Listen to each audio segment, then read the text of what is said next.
Good morning and नमस्कार दोस्तों, स्वागत है आप सभी का आपके अपने YouTube channel GK search engine पर। आज है 8 फरवरी 2022 और 8 फरवरी से रिलेटेड राजस्थान करंट अफेयर्स के जितने भी इंपॉर्टेंट क्वेश्चन हैं सभी हम इस वीडियो में डिस्कस करने वाले हैं। तो पूरा वीडियो बहुत ध्यान से देखना और वीडियो के एंड में मैं आपसे क्वेश्चन पूछूंगा जिसका आंसर आपको कमेंट बॉक्स में देना है। कल के वीडियो में मैंने आपसे क्वेश्चन पूछा था जो था हाल ही में 5 से लेकर 14 मार्च तक जयपुर लिटरेचर फेस्टिवल के कौन से संस्करण का आयोजन किया जाएगा। तो 5 से लेकर 14 मार्च तक जयपुर लिटरेचर फेस्टिवल का 15वां संस्करण आयोजित किया जाएगा। तो बी ऑप्शन यहाँ पर बिल्कुल सही था। जिन दोस्तों ने बी ऑप्शन कमेंट बॉक्स में सही जवाब दिया था उनको हार्दिक शुभकामनाएं। 5 से लेकर 14 मार्च तक जयपुर लिटरेचर फेस्टिवल का 15वां संस्करण होटल क्लार्क्स आमेर में इसको आयोजित किया जाएगा। फेस्टिवल में इस साल भी कला और संस्कृति से जुड़े मल्टीपल सेशन को लिस्ट किया गया है। इस दौरान भरतनाट्यम के जो मशहूर सोहिनी राय चौधरी, प्रसिद्ध नृत्यांगना शेरोन लोवेन के साथ संगीत और नृत्य आलोचक मंजरी सिन्हा नजर आएगी। साथ ही साथ कई अन्य पहलुओं पर प्रकाश सेशन में श्रृंगार पर चर्चा करते हुए प्रकाश डालेगी। हर दिल अजीज जोहरा सहगल के जीवन पर लिखी किताब के बारे में भी फेमिनिस्ट प्रकाशक और लेखिका रितु मेनन भी चर्चा करेगी। तो चलिए स्टार्ट करते हैं आज के करंट अफेयर्स। पहला क्वेश्चन है, हाल ही में यूनाइटेड नेशंस के शांति मिशन के लिए राजस्थान के कितने पुलिस अधिकारियों का चयन किया गया है। तो यूनाइटेड नेशंस के शांति मिशन के लिए राजस्थान के 5 पुलिस अधिकारियों को चुना गया। तो बी ऑप्शन यहाँ पर बिल्कुल सही हो जाएगा। आइए जानते हैं इंपॉर्टेंट फैक्ट्स।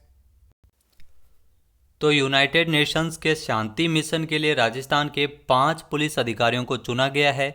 नई दिल्ली में 29 जनवरी से लेकर 7 फरवरी तक आयोजित हुई UNSAAT परीक्षा, जिसमें साउथ सूडान, साइप्रस तथा अन्य देशों के शांति मिशनों में प्रतिनियुक्ति पर भेजा जाएगा इन अधिकारियों को। जिसमें आपको बता दें कि राजस्थान के 5 पुलिस अधिकारी कौन कौन से हैं। वंदना भाटी, ज्ञान सिंह चौधरी, रोहित श्रीवास्तव, कल्पना सिंह, भावना परमार, इन्होंने ये परीक्षा उत्तीर्ण की है।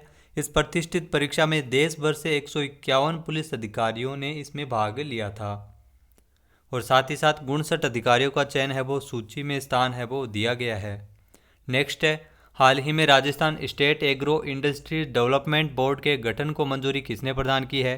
तो Rajasthan state agro industries development board के गठन को CM अशोक गहलोत द्वारा मंजूरी प्रदान की गई है। तो बी ऑप्शन यहाँ पर बिल्कुल सही है। आइए जानते हैं इंपॉर्टेंट फैक्ट्स। तो मुख्यमंत्री अशोक गहलोत ने राज्य में कृषि विपणन तंत्र को मजबूत करने हेतु किसानों की आय को बढ़ाने के उद्देश्य से Rajasthan state agro industries development board के गठन को मंजूरी प्रदान की गई है। यह बोर्ड किसानों की आय को बढ़ाने के लिए ठोस नीति बनाने तथा इसके प्रभावी क्रियान्वयन के संबंध में सुझाव देगा। साथ ही साथ प्रदेश के आधिकारिक किसानों को एग्रो प्रोसेसिंग तथा मूल्य संवर्धन से जोड़ने के लिए रूपरेखा भी तैयार करेगा। उल्लेखनीय है कि राज्य में कृषि उत्पादों के प्रसंस्करण, व्यवसाय तथा निर्यात को बढ़ावा देने के लिए राज्य सरकार ने कृषि प्रसंस्करण, कृषि व्यवसाय एवं कृषि निर्यात नीति 2019 है वो लागू की थी। नेक्स्ट है, हाल ही में राजस्थान में ई गवर्नेंस में बेहतर कार्य करवाने अधिकारी कर्मचारियों को कितनी कैटेगरी में अवार्ड है वो दिए गए हैं। तो हाल ही में आपको बता दी, गवर्नेंस में बेहतर कार्य करने के लिए जो कर्मचारियों और अधिकारियों को 7 कैटेगरी में अवार्ड है वो दिए गए हैं। तो बी ऑप्शन यहाँ पर बिल्कुल सही है। आइए जानते हैं इंपॉर्टेंट फैक्ट्स। तो सूचना एवं प्रौद्योगिकी विभाग ने ई गवर्नेंस के क्षेत्र में बेहतर कार्य करने वाले अधिकारियों, कर्मचारियों तथा विभागों और ई मित्र कियोस्क के संचालकों के लिए ई गवर्नेंस अवार्ड 2019-20 और 20-21 की घोषणा कर दी है। जिलों में विभिन्न ई गवर्नेंस योजनाओं में बेहतर काम करवाने अधिकारी जो कर्मचारियों को 7 कैटेगरी में अवार्ड है वो दिए गए हैं। तो 7 कैटेगरी में अवार्ड दिए गए हैं। इसमें 2 तत्कालीन कलेक्टरों सहित 89 अधिकारी और कर्मचारी इसमें शामिल है। सरकार ने ई गवर्नेंस के क्षेत्र में बेहतर कार्य करने वाले कलेक्टर, विभिन्न विभागों के मुखिया, तहसीलदार, ब्लॉक लेवल अधिकारी, BDO, ई मित्र कियोस्क संचालकों को पुरस्कृत करेगी, जिसमें A1, A2, B1 और B2 श्रेणी में इसको बांटा गया है। इसके अलावा ई मित्र कियोस्क संचालनकर्ताओं को अलग से भी श्रेणी वितरित की गई है। नेक्स्ट है, हाल ही में राजस्थान में माध्यमिक शिक्षा बोर्ड के नए सचिव के रूप में पदभार किसने ग्रहण किया है।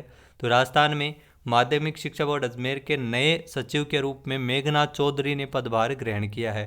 तो बी ऑप्शन यहाँ पर बिल्कुल सही है। आइए जानते हैं इंपॉर्टेंट फैक्ट्स। तो राजस्थान में माध्यमिक शिक्षा बोर्ड अजमेर में नए सचिव के रूप में मेघनाथ चौधरी ने पदभार ग्रहण किया है। रीट पेपर लीक के मामले में अरविंद सेंगवा को किया गया था निलंबित, और एक बार फिर से मेघनाथ चौधरी जिनको सौंपा गया है राजस्थान माध्यमिक शिक्षा बोर्ड में सचिव का पदभार। मेघनाथ चौधरी इससे पहले भी साल 2015 से लेकर 2020 तक बोर्ड में सचिव रह चुकी है, और इन्हीं के कार्यकाल में साल 2015 और 17 में शिक्षा बोर्ड ने रीट की परीक्षा आयोजित की थी। नेक्स्ट है, हाल ही में राजस्थान भूजल सेवा नियम 1969 में संशोधन को मंजूरी किसने प्रदान की है? तो हाल ही में राजस्थान भूजल सेवा नियम 1969 को संशोधन को मंजूरी सीएम अशोक गहलोत द्वारा प्रदान की गई है। तो बी ऑप्शन यहाँ पर बिल्कुल सही है। आइए जानते हैं इंपॉर्टेंट फैक्ट्स। तो राजस्थान भूजल सेवा नियम 1969 में संशोधन को सीएम अशोक गहलोत द्वारा मंजूरी प्रदान की गई है। कैबिनेट ने भूजल विभाग में कनिष्ठ भू भौतिकविद के पद 75% सीधी भर्ती से और 25% है वो पदोन्नति से भरने के स्थान पर अब 50% सीधी भर्ती और 50% पदोन्नति से भरने के लिए राजस्थान भूजल सेवा नियम 1969 में संशोधन को मंजूरी प्रदान की है। साथ ही साथ पदोन्नति के लिए न्यूनतम अनुभव को 2 वर्ष के स्थान पर 5 वर्ष के करवाने के लिए भी स्वीकृति वो दी है। इससे विभाग में पदोन्नति के समान अवसर उपलब्ध हो सकेंगे। दोस्तों, राजस्थान के किसी भी कंपटीशन एग्जाम की बेहतर तैयारी के लिए आज ही जुड़िए इंडिया के लार्जेस्ट लर्निंग प्लेटफॉर्म अनअकैडमी से। अनअकैडमी जहां पर आपको स्कॉलरशिप फ्री टेस्ट सीरीज मिलती है विजेता आरएस के लिए, जिसमें आप 75% तक स्कॉलरशिप वो भी 2 ईयर के सब्सक्रिप्शन पर ले सकते हैं। इसके अलावा जो रीट लेवल 1 और लेवल 2 के लिए फ्री प्रैक्टिस टेस्ट भी आपको अनअकैडमी में मिल जाते हैं, तो इसको भी आप ज़रूर ले सकते हैं। राजस्थान पुलिस के लिए कांस्टेबल एग्जाम के लिए भी आपको यहाँ पर फ्री प्रैक्टिस टेस्ट है वो मिल जाते हैं। इसके अलावा प्लस फीचर्स भी काफ़ी शानदार है, जहां पर आपको इंडिया के टॉप एजुकेटर्स है वो एक ही प्लेटफॉर्म पर मिलेंगे। कंप्लीट एग्जाम प्रिपरेशन और स्टडी मटेरियल भी पीडीएफ फॉर्मेट में आपको मिलता है। तो बैच कोर्स भी शुरू किए जा चुके हैं। राजस्थान के अगर आप स्पेशल इंग्लिश मीडियम बैच है वो 4 फरवरी से शुरू हुआ है। कंप्यूटर इंस्ट्रक्टर पेपर 2 अगर तैयारी कर रहे हैं इस कोर्स को, तो आप 7 फरवरी से इसको ज्वाइन कर सकते हैं। इसके अलावा जो कुशल राजस्थान हाईकोर्ट एलडीसी का क्रैश कोर्स है 8 फरवरी से शुरू हो रहा है, तो इसको भी आप जरूर ले सकते हैं। आरएएस की अगर आप तैयारी करना चाहते हैं तो सक्षम बैच है आरएएस का जो 6 महीने का, वो 9 फरवरी से शुरू हो रहा है।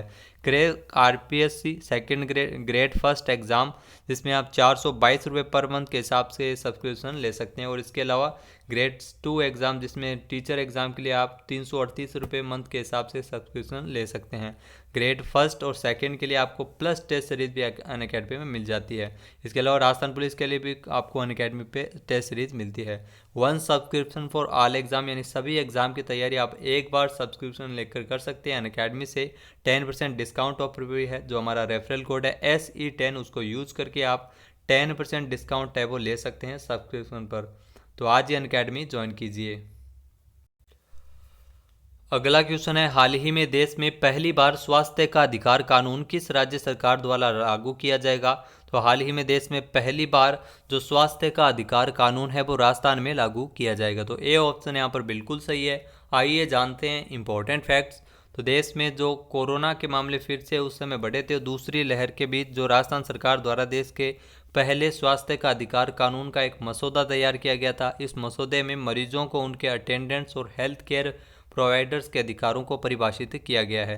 इसी के साथ ही जो नए कानून में शिकायतों के समाधान के लिए एक प्रभावी सिस्टम भी तैयार किया गया है। इस मसौदे से बुनियादी तौर पर जुड़े राजस्थान सरकार के एक अधिकारी ने बताया है कि राज्य कैबिनेट की मंजूरी मिलने के बाद मार्च में शुरू होने वाले विधानसभा के बजट सत्र में इस विधेयक को पेश किया जाएगा, और ये पेश होने के बाद जो स्वास्थ्य का अधिकार कानून लागू करने वाला देश का पहला राज्य बनेगा राजस्थान।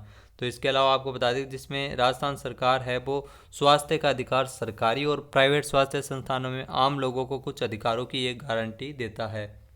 नेक्स्ट है, हाल ही में राजस्थान राज्य वन विकास निगम के संचालन के लिए कितने पदों के सृजन हेतु प्रस्ताव को मंजूरी प्रदान की गई है? तो हाल ही में 154 पदों के सृजन के प्रस्ताव को सीएम अशोक गहलोत द्वारा मंजूरी प्रदान की गई है। ए ऑप्शन यहाँ पर बिल्कुल सही है। आइए जानते हैं इंपॉर्टेंट फैक्ट्स। तो राजस्थान सरकार की इको टूरिज्म पॉलिसी के तहत नवगठित राजस्थान राज्य वन विकास निगम के संचालन के लिए 154 पदों के सृजन को प्रस्ताव को सीएम अशोक गहलोत ने मंजूर किया है। इस नवगठित राजस्थान राज्य वन विकास निगम के संचालन के 154 पद सृजित होंगे, निगम के मुख्यालय के साथ ही जयपुर, बीकानेर, सूरतगढ़, उदयपुर और अजमेर में स्थित क्षेत्रीय कार्यालयों के लिए इसके लिए भी पदों का गठन है वो सृजन किया जाएगा।